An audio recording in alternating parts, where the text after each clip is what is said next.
Hello everyone.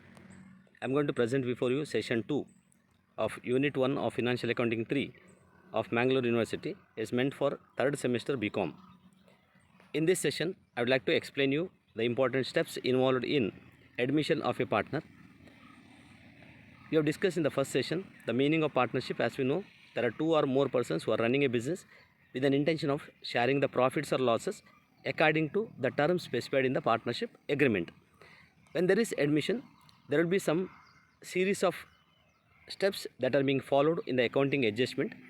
The important stages that you can find in the accounting treatment or accounting adjustment at the time of admission includes calculation of sacrifice ratio, ascertainment of a new profit sharing ratio, revaluation of assets and reassessment of liabilities, distribution of reserve and accumulated profits or losses among the partners, treatment of goodwill and adjustment of capital. Here these are the important stages. It is a list given for your clear understanding.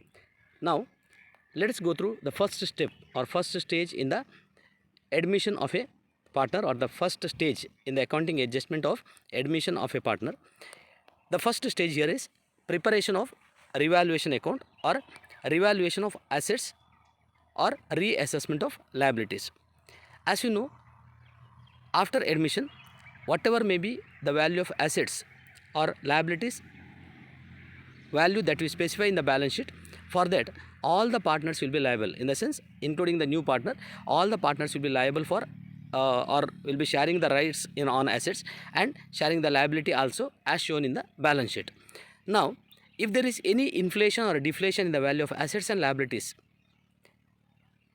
that should be done before admission of a partner. That means before we are preparing the revised balance sheet, we need to bring any change that is being required in the value of asset or liability. For example, if the books of accounts of the partnership firm shows the value of asset in the cost price, for example, a building is being constructed and 10 lakhs is being spent in the year 2010 for construction of building, but at present the value of the building may be 20 lakhs or 25 lakhs. Now if the existing partners want to inflate the value of asset, they have to do it at this stage now, because once they prepare the balance sheet and once they make a new partner is also the part of it, they cannot get any advantage for inflation or deflation in the value of asset or liability at the later stage. So what is important here is they have to bring the value of assets and liabilities into their true value. For that purpose, an account is prepared, that's called revaluation account. So revaluation account is that account which is being prepared for the purpose of incorporating any change in the value, either increase or decrease in the value or of asset or liability. Here any unrecorded asset will be recorded, any unrecorded liability will be recorded, then any inflation or deflation in the value of asset or liability will be taken into account, and that value will go to the revised balance sheet. Here the simple point is the revaluation account is prepared mainly to bring the value of asset and liability to its true value, because it is the value that will be shown in the revised balance sheet or the balance sheet at the time of admission. Now the second important stage is calculation of sacrifice ratio. Here you may be having a small confusion, like whether the sacrifice ratio should come as the first stage or revaluation account should come as the first stage. Here you have to keep in mind there will be number of stages. We cannot have a watertight compartment like it should be the first stage and it should be the second stage. All the stages will appear, and there may be even sequential change also. The first stage may come second stage may come first, but all the stages will be involved. But usually the revaluation account, capital account and balance sheet, it will be the last three stages that we are going to follow. Now calculation of sacrifice ratio means we need to ascertain how much sacrifice is being made by each individual partner, the existing partner, to the new partner. For example, if there are two partners A and B, now they are sharing profits and losses equally. That means out of 100 rupees profit, they will be getting 50-50, in the sense 50 rupees for A and 50 rupees for B. Now let's assume C is admitted. Once C is admitted, even if they go for equal profit sharing ratio, it will be 1/3. 1/3 in the sense they may get 33.333. At that time, there is no possibility, or there is an impossibility of getting the same profit as received earlier. Here A is losing his 17%, B is losing his 17%. Here they are losing that 17% mainly to give a share of profit to C. So how much sacrifice they make, that always matters for the purpose of giving some consideration to the sacrifice made by the partners. You have to understand, if you are giving any reward for their sacrifice, then we need to ascertain clearly how much sacrifice is being made. So this sacrifice ratio is calculated mainly for distribution of goodwill. Here to understand one point, that is, goodwill means the reputation or the good name. Here goodwill or reputation is generated because of the efforts put by the existing partners or old partners. So for the purpose of creating that goodwill, we are going to give a share in goodwill to each old partner in their sacrifice ratio. Here why we are giving in sacrifice ratio? Because of their sacrifice they have made, they have created that goodwill, and because of that goodwill that partnership firm's value is being increased. So the sacrifice ratio is being prepared, sacrifice ratio is being calculated mainly to see that any sacrifice made by an old partner should be rewarded. Now, the third important stage that we can discuss here is the ascertainment of new profit sharing ratio. Here I told you, whatever may be the profit sharing ratio that's being used by the old partners prior to admission cannot continue as a profit sharing ratio afterwards. In the sense, after the admission, the same ratio cannot be continued. For example, if A and B were sharing profits equally, that means they are sharing 50-50. Now, when A, B and C are there, in the sense when C is admitted, it will become 1:1:1, in the sense 33.33, 33.33 and 33.33%.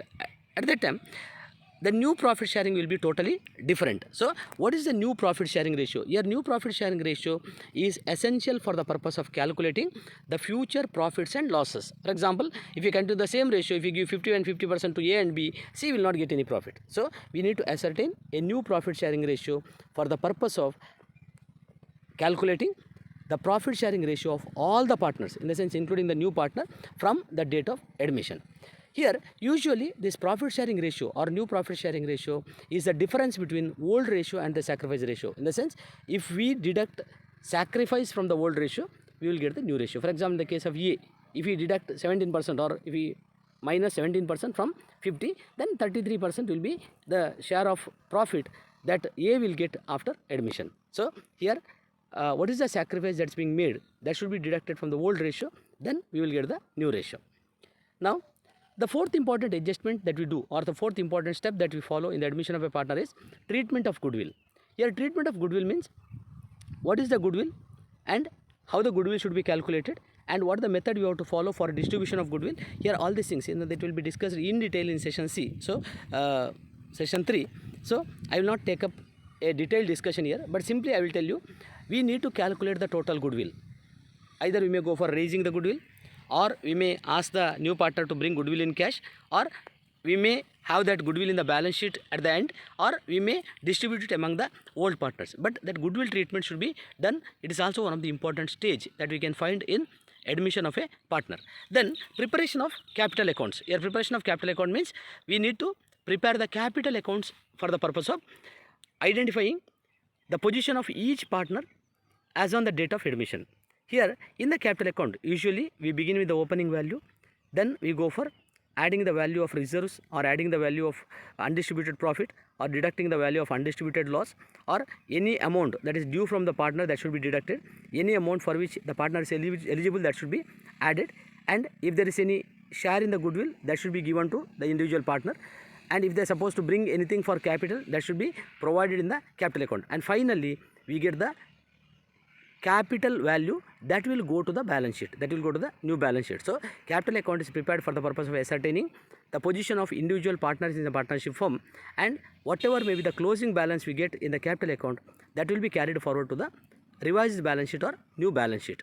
Then at the end we prepare the balance sheet. Here we know the balance sheet or the revised balance sheet will be prepared with the revised value of assets and liabilities.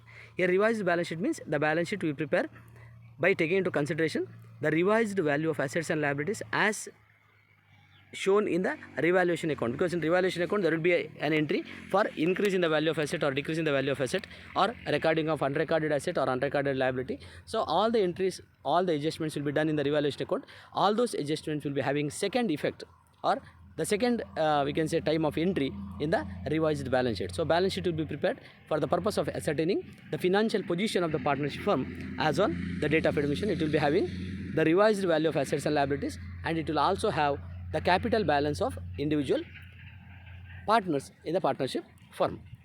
Here is the references. I have used Shukla SM book and Maxim Carl book for referring and preparing this material of session 2. Thank you.